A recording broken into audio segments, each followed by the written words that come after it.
السلام عليكم ورحمة الله وبركاته. أهلا بكم يا شباب في درس الاستماع للهجة المصرية، والنهاردة معانا 3 كلمات في اللهجة المصرية. أول كلمة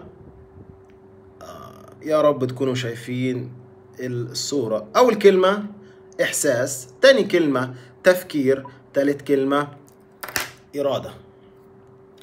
هنتكلم عن كل كلمة النهاردة وندي أمثلة كتيرة جدا.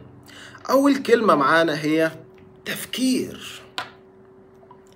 لا مش تفكير، خلينا نبدأ بكلمة إحساس. هنبدأ بكلمة إحساس. أوكي، إحساس. إحساس ده اسم. طبعا أكيد أنت عارف الفرق بين الاسم والفعل والحرف، بما إنك متقدم وبما إنك بتشوف الفيديو ده. الاسم إحساس، الفعل حس.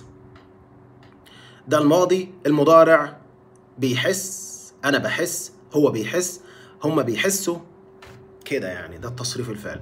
طيب يعني إيه إحساس؟ أنت عارف إن أنا مش هتكلم إنجليزي أبدا في الفيديو ده، فكل اللي عليك لو عرفت معنى ال3 كلمات أو عرفت معنى كلمة واحدة من ال3 كلمات، اخبط تعليق، اخبط تعليق أسفل الفيديو بمعنى الكلمات. طيب خلينا نرجع للكلمة، كلمة إحساس.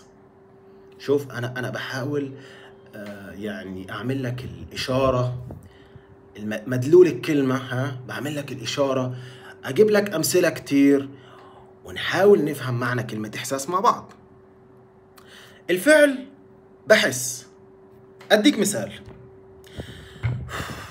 أنا بحس إني جعان. أنا حاسس. ممكن تقول أنا بحس أو أنا حاسس. خليني أنا حاسس. أنا حاسس إني جعان، عايز آكل. أنا جعان، أنا حاسس إني جعان، عايز آكل. أنا عندي إحساس بالجوع. ممكن تقول الجملة كده، أنا عندي إحساس بالجوع. أديك مثال تاني.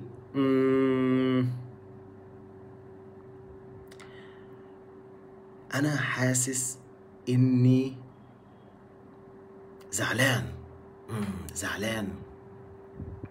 أنا زعلان. أنا حاسس بالزعل. أنا حاسس إني زعلان. أنا مش عايز أتكلم مع حد. أنا حاسس إني زعلان. ماشي. طيب ده إحساس الزعل. في إحساس تاني، إحساس الغضب. يعني أنت غضبان، عندك إحساس الغضب.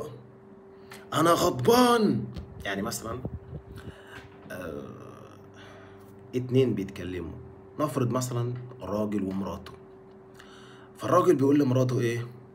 طبعا احنا بنتكلم على الراجل الشرقي مش الراجل الغربي. الراجل الشرقي بيقول لمراته أنا غضبان، ابعدي عن وشي. طبعا الراجل الغربي ما يقدرش يعمل كده عشان هيتنفخ في أوروبا. طيب نرجع بقى لكلمة إحساس. أظن إنك فهمت معنى كلمة إحساس، وأنا مش عايز آخد وقت كتير في الكلمة دي. لو أنت فهمت معنى الكلمة دي اكتب تعليق تحت. ندخل بقى على الكلمة التانية، كلمة تفكير. يا رب تكون الصورة، مش عارف أنا إيه المشكلة. مثلا ممكن نعمل كده كده مثلا. أنا مش عارف ليه الصورة مش واضحة. تفكير. يعني إيه تفكير؟ طيب ال3 كلمات اللي معانا النهاردة كلهم أسماء. تفكير يعني حاجة بتحصل هنا في الدماغ. أنا بفكر. زي مثلا أنا عندي امتحان بكرة، أنا بفكر في الامتحان. أنا بفكر في الامتحان. تفكير. بيقول لك ايه، في مثل تاني بيقول ما تفكرش كتير، خليها على الله. يعني ده مثل مصري. ما تفكرش كتير، خليها على الله. كفاية تفكير كتير، يعني ممكن تقول كفاية تفكير كتير، ما تفكرش كتير. أظن إنك فهمت معنى كلمة تفكير. ندخل بقى على الكلمة الأخيرة، هي كلمة إرادة. يا رب تكون الصورة واضحة، أنا مش عارف ليه الصورة مش واضحة، بس نحاول نجيبها. إرادة، الصورة مش واضحة، ماشي. كلمة إرادة، عندك إرادة. كلمة إرادة جت من الفعل أراد يريد، عنده إرادة. لما تكون عندك إرادة قوية، يعني أنت ممكن تعمل أي حاجة.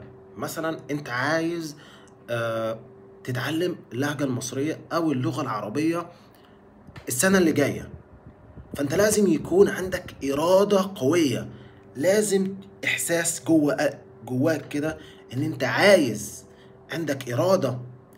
يعني لو في أي صعوبات مش هيهمك أبدا، هتكمل في اللهجة المصرية. فأنا في الوقت ده أقدر أقول أنت عندك إرادة قوية إنك هتتعلم اللهجة المصرية السنة الجاية أو السنة دي. فدي كلمة إرادة، إرادة، وجات من الفعل أراد يريد. أديك مثال تاني عن كلمة إرادة. زي مثلا احنا بنقول كتير عنده إرادة حديدية. لو انت شفت واحد قدر يعمل اي حاجة او قدر يحقق اي حاجة في حياته، زي مثلا ان هو بقي غني جدا، فانت ممكن تقول الشخص ده عنده إرادة قوية. وفي النقطة وهنا هنقف عشان صلاة المغرب. يبقى احنا عندنا 3 كلمات: إحساس، تفكير، إرادة. لو عرفت معنى ال3 كلمات أو كلمة أو معنى أي كلمة من الكلمات دول، اخبط تعليق أسفل الفيديو. والسلام عليكم ورحمة الله.